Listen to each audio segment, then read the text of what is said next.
అందరికీ నమస్తే. నేను మీ శారదాని. Welcome to Sharada's channel. ఇవాల్టి స్పెషల్ రెసిపీ పిల్లల లంచ్ బాక్స్లో ఇలా రైస్ తయారు చేసి పెట్టివ్వండి. వాళ్ళు ఎంతో ఇష్టంగా తింటారు. దానికి తోడు ఆనియన్ ఆమ్లెట్ సూపర్ కాంబినేషన్ అండి. పిల్లలనే కాదు పెద్దవాళ్ళు కూడా ఎంతో ఇష్టంగా తింటారు. మరి తయారీ విధానం ముందుగా ఒక వెడల్పుగా ఉండే ప్లేట్లో అన్నాన్ని వేసుకోవాలి. అన్నం చల్లారిన తర్వాతనే ఈ రైస్ అనేది కలుపుకోవాలి. అప్పుడే మనకి పొడి పొడిగా రుచిగా వస్తుంది. అన్నం చల్లారేలోపు ఒక పొడి తయారు చేసుకోవాలి. దానికోసం ఒక ఫ్రై ప్యాన్ తీసుకొని అందులో అర స్పూను ఆయిల్ వేసుకొని 1 స్పూను పచ్చిశనగపప్పు, 1 స్పూను మినపప్పు మీడియం ఫ్లేమ్లోనే ఇలా కలుపుకుంటూ వేయించుకోవాలి.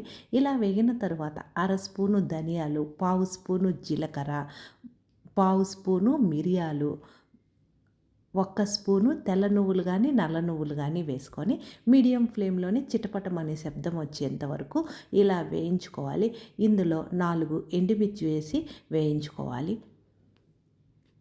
ఇలా వేగిన తరువాత ఒక గుప్పెడు కరివేపాకు వేసుకోవాలి. కరివేపాకు ముందుగానే క్లీన్ చేసి ఆరబెట్టి వేసుకోవాలి. కరివేపాకు చక్కగా ఇలా వేగిన తరువాత స్టవ్ ఆఫ్ చేసి అది చల్లారేలోపు ఒక బౌల్ తీసుకొని అందులో సన్నగా కట్ చేసి పెట్టుకున్నటువంటి కొన్ని ఉల్లిపాయ ముక్కలు, పసుపు, కారము, పచ్చిమిర్చి ముక్కలు, రుచికి తగినంత ఉప్పు వేసి ఒక్కసారి మొత్తము కలిసే విధంగా ఇలా కలుపుకోవాలి.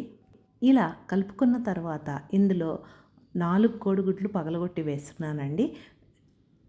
కోడిగుడ్లు అన్నీ పగలగొట్టి వేసిన తర్వాత ఆ మసాలాలన్నీ ఈ గుడ్డుకు పట్టే విధంగా కాస్త నురుగు వస్తుంది. స్పీడ్తో మనము స్పూన్ సహాయంతో కలుపుకుంటే సరిపోతుంది. ముందుగానే ఉల్లిపాయలో ఉప్పు, కారం అన్నీ వేయడం వలన చక్కగా కలుస్తుంది. ఇలా కలిపినటువంటి మిశ్రమాన్ని పక్కన పెడదాం. ఈలోపు మనకి కరివేపాకు అవి వేయించుకున్నాం కదండి. చిన్న బ్లెండర్ జారు ఒకటి తీసుకొని అవన్నీ ఆ జార్లో వేసుకోవాలి. పిల్లల లంచ్ బాక్స్లో ఏ రోజైతే మనం పెట్టాలనుకుంటున్నామో ఆ ముందు రోజు ఈ పొడిని తయారు చేసి పెట్టుకుంటే మనకి తక్కువ టైంలోనే ఎంతో రుచికరమైన రైస్ తయారవుతుంది. ఇలా మొత్తం వేసి రుచికి తగినంత ఉప్పు, పావు స్పూను ఇంగువ పొడి వేసి మిక్సీకి వీలైనంత మెత్తగా ఇలా వేసుకోవాలి. ఈ పొడి ఎక్కువగా కూడా చేసి పెట్టి ఫ్రిడ్జ్లో స్టోర్ చేసి పెట్టుకొని 2-3 సార్లు ఉపయోగించుకోవచ్చు.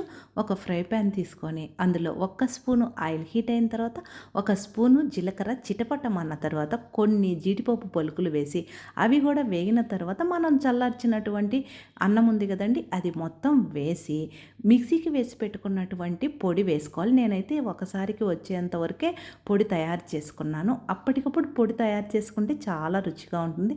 ఆ పొడి అన్నంలో కలిసే విధంగా హై ఫ్లేమ్ పెట్టి ఇలా కలుపుకొని స్టవ్ ఆఫ్ చేసి ఎంతో రుచికరమైన కరివేపాకు రైస్ రెడీ అవుతుంది.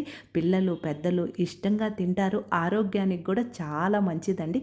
ఒక్కసారి ట్రై చేయండి. ఇందులోకి నంచుకునే దానికి వచ్చి ఒక చిన్న ఫ్రై ప్యాన్ తీసుకొని అందులో 1 స్పూను ఆయిల్ వేసుకొని ముందుగా మనము ఎగ్గు మిశ్రమం కలిపి పెట్టుకున్నాం కదండి. అందులో నుంచి ఒక గరిటెడు వేసి చక్కగా ఇలా రౌండ్గా అని మూత పెట్టి మీడియం ఫ్లేమ్లోనే ఉడికించుకోవాలండి. అప్పుడు లోపల వరకు ఈ ఆమ్లెట్ అనేది ఉడుకుతుంది. చాలా బాగుంటుంది. ఇటువైపు కూడా చక్కగా ఫ్రై అయిన తర్వాత ప్లేట్లోకి తీసుకోవడమే. అంతేనండి. సింపుల్గా ఇలా పిల్లలకి ఒకరోజు కరివేపాకు రైస్ తయారు చేసి పెట్టండి. బాక్స్ ఖాళీ చేస్తారు. అంత బాగుంటుంది. మరి ఈ వీడియో మీకు ఉపయోగపడుతుంది అనుకుంటే లైక్ చేసి షేర్ చేయండి. మన శారదాస్ ఛానల్ ఫస్ట్ టైం చూస్తుంటే మర్చిపోకుండా సబ్స్క్రైబ్ చేసుకోండి. నేను వేరొక వీడియోతో మీ ముందుంటాను. Thank you.